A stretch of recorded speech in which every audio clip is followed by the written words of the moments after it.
That last piece that we did was called The Edge of Insanity. That was by Tony McAlpine. Tony McAlpine is kind of one of the new neoclassic rock guitarists.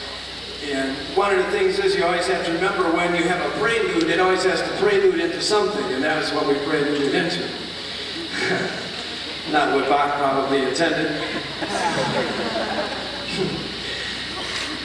We'd like to play another tune by another hot dog player of the early 19th century. His name was Niccolo Paganini. You might have heard of him. He was a worldwide just violinist and known all throughout Europe at those times.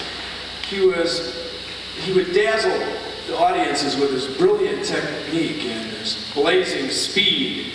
In fact, one time he bet a guy that for his Stradivarius violin that he could play a piece by sight.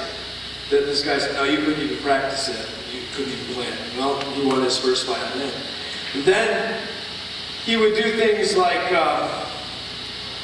he would play so hard on the violin that in the middle of the song he would break a string, try to break a string even, so that he could finish the song on maybe 3 strings. And so just to show off his technique. In fact, not only was his technique incredible, I wrote this thing out as not only his playing, but also his cadaverous appearance on stage aroused terror and awe.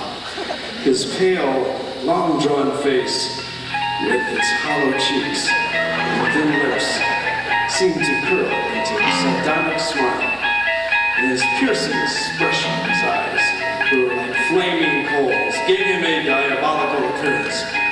In fact, at one time, Paganini was forced to publish letters of his mother just to prove that he had human parents.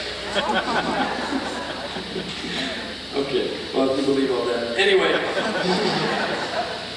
he also played guitar, but the piece that we're going to do is a violin piece called The Chase. It's with a study, it's in technique. It's a very fast piece. We're basically chasing one another. It was written for one violin, but it was very difficult. And so what we did is we transcribed it to 2 parts, and we auditioned people and tried to go ahead and play this. So we're going to do The Chase.